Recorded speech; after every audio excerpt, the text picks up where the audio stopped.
Isa sa kinugilian natin ang magpapaingay o pagpapaingay ngayong bagong taon, ang paggamit ng paputok. Pero ano nga ba? Yung ibang alternatibong paraan para mas maayos at ligtas na masalubong natin ang bagong taon. Yes, tama. No, ngayong araw po ibabahagi sa atin ang patungkol sa kampanya laban sa paputok.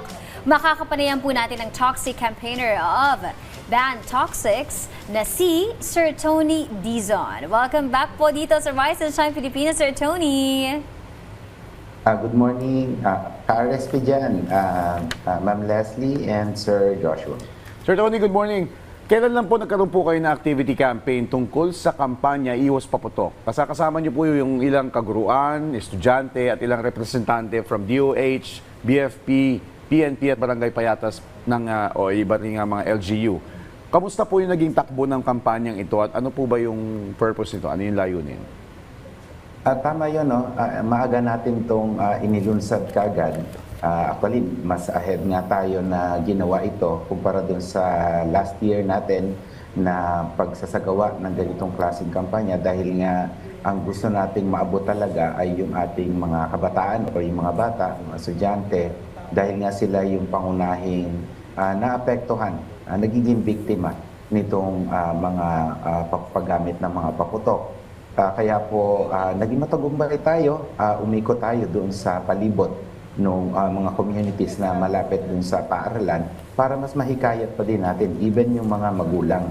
Mahalaga kasi na sa simula pa lang, no, nung celebration natin ng Christmas at saka New Year, dahil nga minsan maging tuwing pagsapit ng Pasko ay meron na kagad tayong naririnig, no, na mga nagpapaputok. Ito rin din yung naging simula natin para ipanawagan yung tinatawag natin sa kampanya na Iwas Paputok, Iwas Disgrasya at Iwas Polusyon. Dahil ito po ay magkakakabit na mga sitwasyon pagdating sa pagsalubong ng bagong taon.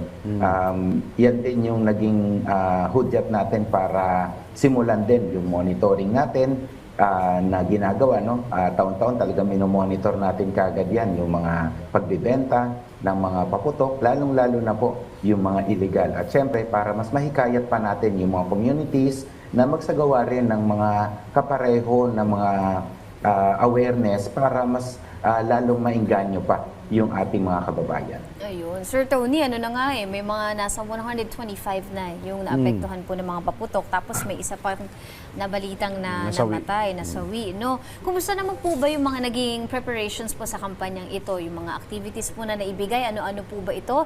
Lalo na po sa mga estudyante na nakaharap po ninyo during the campaign program.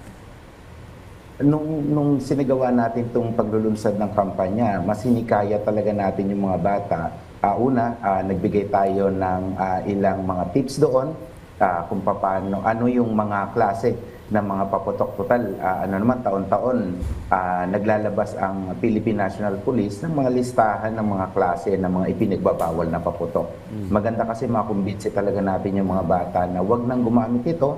Ano ba yung magiging epekto nito? Lalong-lalo na sa kanilang kalusugan. Tandaan po natin, no, ang halos napapabalita lamang ay yung physical injury na idudulot nitong paputok, pero hindi po binabanggit diyan o yung kumbaga yung exposure, lalong-lalo na sa mga chemical nagawa mula dito sa mga produktong ito. Ang Department of Health po, siguro mga few years back ay naglabas ng talaan o listahan ng mga klase ng mga chemical na ginagamit sa ganitong produkto. Yun po yung mga chemicals na yan, yun yung dahilan kung bakit pag ginamit natin yung paputok, talagang maganda yung resulta nito. Yun din yung dahilan kung bakit minsan makulay, no? Yung mga kulay po na nare-release na yan ay dahil din doon sa mga chemical. At doon sa mga chemicals na ito, Sir Joshua and Miss Leslie, ay ano po ito tatlo dito ay mga heavy metals. Ito po yung mga dangerous talaga na klase ng mga chemical. Kabilang na dyan yung lead, cadmium at saka mercury. Ano yan akala natin, sige, naputukan tayo, physical injury, dinala sa ospital, pero nagsisimula na po yung exposure natin sa ating katawan nung mga chemicals na ito. At lalong-lalo na siguro sa pagsalubong natin ng bagong taon, Kaya nga po, minsan paglabas natin ng bahay after New Year's Eve ay talagang kala natin, no, smog, sobrang dami, no? Bumababa po kasi, once na nare-release po kasi sa air yung mga paputok, ay yung mga chemicals na to, bumababa po yan, yung mga heavy metals. Yan. Kaya po na-experience natin na parang smog yung ating paligid. Pero na-expose na tayo doon sa mga chemicals na yan. Kaya po pati yung mga merong respiratory problem, Yun.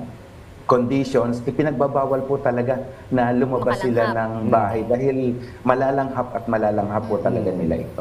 Sir Tony, i-elaborate pa natin yung bagay na yun. Tama ka dyan kasi pagkatapos ng bagong taon, mausok talaga yung kapaligiran. So, ano yung worst na pwede mangyari sa isa na, kasi may mga nagsasabi, maingat naman kami, dekalidad naman yung paputok na ginagamit namin.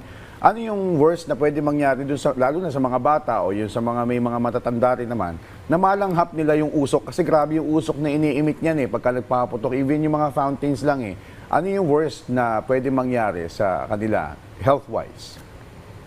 Unang-una, siyempre, kung meron ka ng respiratory, yung asthma talaga, mag-ano yan, no? Mag-i-increase talaga yan, magti-trigger talaga yan. Kaya, di ba, pagkatapos nga ng bagong taon, kadalasan yung ubo, sipon, yung ating nararanasan. No? Dahil nga dun sa usok na nasisinghot natin. Kasama na rin dyan siguro, Sir Joshua, Miss Leslie, yung may mga communities kasi na susunog pa ng gulong, no? Kasi parang gusto nila na doon i-itcha yung mga paputok nila. Oo.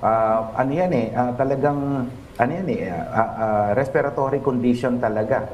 Asthma, no? Sakit sa baga, sabihin na lang natin, no? Lalong-lalo na kung masyadong mausok talaga yung mga kumbaga marami yung mga nagpaputok, no, sa magkakapitbahay man yan or sa kalye. Yung iba nga nakikita natin halos lumalabas pa talaga ng kalsada para lang talaga magpaputok. So parang wala tayong iba, yung mga tao sasabihin, parang wala naman kaming nararamdaman, pero in fact na-experience na natin yung exposure. Lalong-lalo na sa mga chemicals na nagsimula dito sa ganitong klaseng mga paputok. Ayun. Meron po ba kayong mga programa na maaaring makatulong po para sa lahat sa pag-iwas po sa paputok?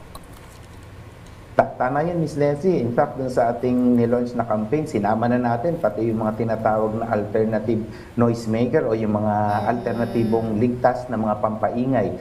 Sabi nga, hindi natin kailangan gumastos ng sobrang laki, no? Sayang yung pera. Mas pwedeng ilaan na lamang ito sa pagbili ng pagkain, pagdagdag siguro ng regalo pa, no? Handa para sa ating mga inaanak or sa ating miyembro ng pamilya. Marami kasing mga klase ng mga pampaingay na pwede. Yung mga kaldero natin, no? Siguro baka nakatapos na magluto yung ating mga parents o mga magulang, pwede nating gamitin 'yon. O kaya meron tayong medyo pinalitan na, no? Kasi madalas yung iba nagpapalit na ng gamit kaagad bago pa mag-New Year. So yung mga pinagamitan na mga kaldero, kawali, pwede natin gamitin. Mas safe ito kailangan lang ng konting creativity para mag-generate ito ng ingay. Marami rin, yung iba yung mga alkansya.